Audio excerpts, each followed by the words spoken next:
Na enquete também apareceu lá, reduzir os tempos ociosos no processo, né? Reduzir tempo de máquina. Então, quando a gente fala em reduzir tempo de máquina, eu tenho que entender o que é o ciclo de moldagem. O que é o ciclo de moldagem? São todas as etapas que eu tenho de uma máquina injetora para se tirar um produto com qualidade. Então, entra o fechamento do molde, entra o avanço do canhão, entra a injeção, entra o recalque, entra a dosagem, entra o recuo do canhão. Olha quantas etapas que eu tenho para se tirar um produto um produto de dentro da injetora. Então, quando a gente fala de tempos ociosos, eu tenho que analisar. No curso a gente faz isso, tá? Eu analiso etapa por etapa e a gente vê o que tem que regular em cada etapa. Então, por exemplo, no fechamento do molde, será que o molde não está fechando lento e eu aumentar a velocidade de fechamento, eu não vou ganhar tempo? Porque a maioria das pessoas, do regulador, ou do encarregado, ou do gerente que não conhece nada, eles querem reduzir tempo de máquina, a empresa ela vai ganhar dinheiro, o custo dela vai reduzir se ela reduzir o tempo de máquina. Em vez dela injetar em 10 segundos, ela vai injetar em 9. A primeira coisa que o cara faz é mexer aonde? Aqui, ó, no tempo de resfriamento, que é onde mais vai impactar em medida de peça, em chupagem, em deformação de peça, em penamento. E o cara, em vez de mexer no tempo de resfriamento, existe um monte de variáveis aqui, ó, que eu posso ganhar tempo sem ter que mexer no tempo de resfriamento. Né? Então, tudo isso aí a gente vai analisando etapa por etapa, vendo aonde que a gente consegue reduzir tempo sem afetar a qualidade do produto. Isso tudo é explicado no curso, tá? Para vocês conseguirem reduzir o tempo de máquina sem afetar a qualidade do produto. E a empresa, quando começar a ver que o cara começa a reduzir tempo de máquina e ela está ganhando grana com isso, opa, esse cara é bom, esse cara começa a se destacar. Ele começa a se destacar no meio dos demais, tá?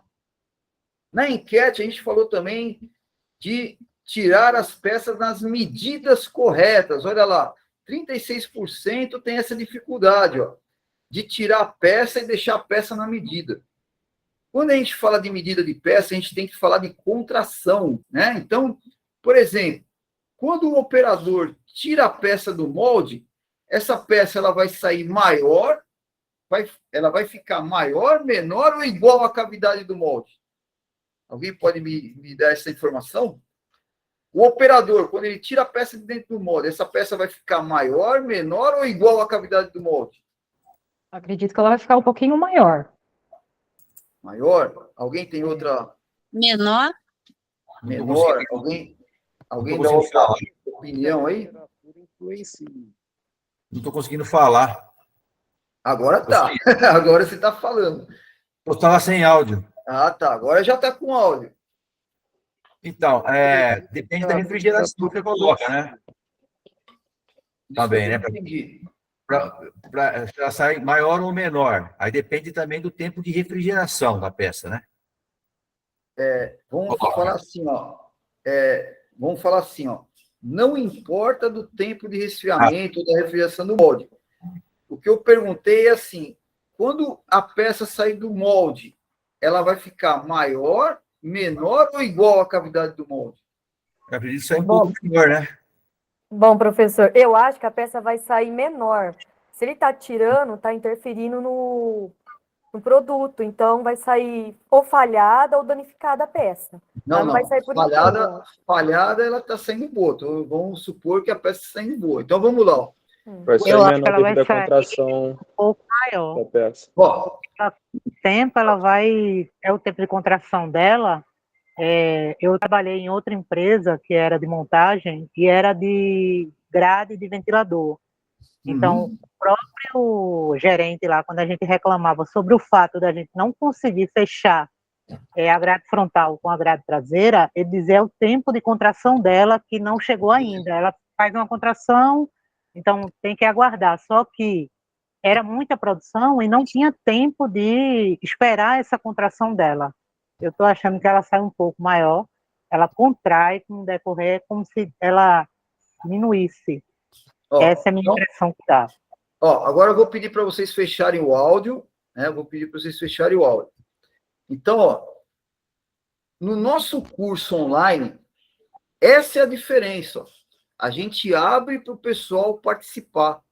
Então, vocês viram como cada um tem uma opinião? Um acha que vai ficar maior, outro acha que vai ficar menor, outro acha que vai ficar igual. Então, essa interação que a gente tem nos nossos cursos online, não só de injeção, o curso de sopro, o sopro convencional, o sopro de PET, o curso de materiais plásticos, de polímeros, o curso de câmara quente, o curso de robô, o curso de mod label, todos esses cursos que a gente tem online, é tudo ao vivo, que é exatamente para isso, para vocês participarem. Então, os professores vão fazendo uma série de perguntas que é diferente do que um curso gravado, um curso que você está ouvindo o cara falar, não consegue participar de nada, não consegue tirar dúvida. E aí, o que acontece? Os cursos gravados é aquilo que o cara quer falar. Aqui não, aqui a gente mostra realmente, faz um debate, porque é diferente de eu estar falando, ó, a peça vai ficar menor quando sai da cavidade do molde, ou a gente fazer esse tipo de dinâmica, né? Fazer vocês participarem, que é isso que vai fazer vocês gravarem na mente aquilo que a gente quer que vocês realmente aprendam. Então, olha só, toda peça, quando ela sai do molde, ela vai ficar menor do que a cavidade do molde. Menor, nunca maior e nem igual. Ela sempre vai contrair. Então, dependendo do que você faz no processo, na matéria-prima, no molde, ela vai contrair mais ou ela vai contrair menos. Então, por exemplo, dependendo do que você faz, ou ela encolhe bastante ou ela encolhe pouco, mas sempre vai ficar menor. Então, no curso, a gente vai falar de dispositivo de refrigeração, peça que o pessoal coloca em conformador, vai falar de molde quente, molde frio, molde gelado, molde aquecido, e vai ver também o que interfere na contração da peça, porque quando eu quero mexer com medida de peça, deixar a peça ficar maior, menor, ela sempre vai ficar menor, mas quando eu quero fazer com que ela contraia menos ou ela contraia mais, eu tenho que fazer no processo. Por exemplo, no processo, eu posso mexer com a pressão de injeção. A pressão de injeção tem uma ação direta na contração da peça. Os tempos de injeção, de resfriamento, né? Todos eles têm uma influência direta na contração. A temperatura da matéria-prima, se eu injetar um material mais quente, mais frio, a temperatura da câmara quente tem influência direta na contração. Quando eu falo dos moldes, né, ó, a temperatura do molde aqui, ó, molde gelado, molde quente, molde sem refrigeração, molde que o cara esqueceu de ligar a água, ou ligou a refrigeração errada, e isso eu garanto que não acontece com ninguém que está vendo essa aula aí, né? Ligar o molde, refrigeração do molde errado, entrada com entrada, saída com saída, esquecer de ligar a água, isso aí não acontece com ninguém, né? Às vezes. Já aconteceu com alguém? Acontece bastante, né? Sim. Esquece na correria. E aí a peça está saindo uma boa. vez de ligar água. Aí a peça está saindo boa, de repente sai fora de medida. Aí o cara vai aonde? Vai mexer na pressão de injeção, que não tem nada a ver com o que está acontecendo. Então a gente vai dando uns toques para vocês no curso, né? Do que vocês têm que fazer para mexer com medida de peça. Espessura da parede, A máquina para, que eu trabalho, ela para, né? No caso, as máquinas se modernas, o molde esquenta muito, ela para.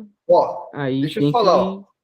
a máquina para quando esquenta muito o óleo da máquina, não quando esquenta muito o molde, tá?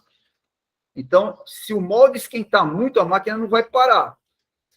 Vai te dar problema na peça, mas não na máquina. Agora, se a máquina esquentar muito por conta de temperatura de óleo, aí sim, aí a máquina para. A máquina que eu trabalho, ela para. Ela para o molde? Dá proteção de molde. Proteção de molde. Não, correto. Aí ela entrou por causa da proteção de molde. Mas não porque o molde esquentou e ela deu alarme na máquina. Mas correto, você está correto. Se ela entra em proteção de molde porque dilatou o molde, aí não trava mais o molde, ela para. É isso aí. Agora, por exemplo, a tampa rechupa e sai tampa muito quente, o galho também, ela entra em proteção de molde, aí a gente liga a água, espera uns minutinhos para poder esfriar de novo, aí retorna de novo. Correto. Ó, Também é que nem igualmente, no caso... Não, pode continuar, professor. beleza. Ó, eu tenho aqui uma peça, né? Com diferentes espessuras, tá vendo? Ó? Eu tenho uma espessura mais fina, uma espessura média e uma espessura mais grossa. Quando eu tenho uma peça com diferentes espessuras, que nem desse jeito aqui, ó, eu vou ter muito mais contração numa parede grossa do que numa parede fina. Porque a parede grossa, ela vai estar ainda quente. Então, o material que está aqui no centro, as moléculas estão se movimentando ainda, então ela está o quê? Contraindo. Já uma parede fina, a parede fina, o que acontece? Ela esfriou mais rápido, então parou de contrair. Então, o projetista, quando ele vai projetar uma ferramenta, ele tem que saber exatamente espessuras de parede para ele poder jogar uma porcentagem de contração do material que ele vai trabalhar, uma contração maior na parede mais grossa e uma contração menor na parede mais fina. Então, nessa parede mais grossa, ele vai jogar contração maior, e nessa parede mais fina, uma contração menor. Senão, o regulador ele pode fazer o que quiser, que ele não vai chegar a deixar a peça na medida em alguns pontos, né? Então, por exemplo, essa porcentagem de contração é uma tabelinha que a gente tem para cada família de materiais que a gente passa no curso para vocês também através das apostilas. Então, tudo isso daí é mostrado no curso, tá? O ponto de injeção, o que seria o ponto de injeção? É aquela entradinha de material que tem da cavidade do molde no canal de injeção, ou pontinho de injeção lá da câmara quente. Se eu tiver 10 cavidades no molde, tiver 10 medidas diferentes desse pontinho de injeção, vocês podem ter certeza que vocês vão ter 10 peças com medida diferente. Então, são fatores relacionados ao molde que a gente tem que conhecer para conseguir mexer com a medida da peça, ou até mesmo explicar a solução do problema para o nosso encarregado, para o gerente, do que está acontecendo, né? Quando eu falo de contração, tem muito a ver com a matéria-prima também, ó. O fato dos materiais serem amorfos ou cristalinos, né? Então, existe uma família de materiais amorfos, outro de cristalinos. Isso aí é bem explicado no curso de materiais, tá? No curso de materiais plásticos, que uma família faz contrair mais do que o outro. E agora, como é que funciona o negócio? Uma empresa, ela está injetando essa tampa de PP. De repente, o comprador da empresa, vou arrumar um material mais barato. Aí ele quer injetar essa tampa em ABS. Só estou dando um exemplo, tá? A tampa era em PP, ela tinha uma contração. Eu entrei com o ABS, outra contração, outra porcentagem de contração, e aí o cara não consegue deixar a peça na medida. Ele não vai deixar a peça na medida nunca, porque são famílias diferentes. Um é amorfo, outro é cristalino, né? As moléculas aqui, ó, elas agem, as moléculas aqui, ó, que estão nessa disposição e nessa disposição, elas agem de maneira totalmente diferente uma das outras quando ela está entrando no molde, quando ela está sendo processada na máquina. Isso tudo é aprendido com bastante ênfase no curso de materiais. E a gente dá uma pincelada também no curso de injeção, tá? Que é o que eu falei, é o básico que o cara precisa saber para regular a máquina.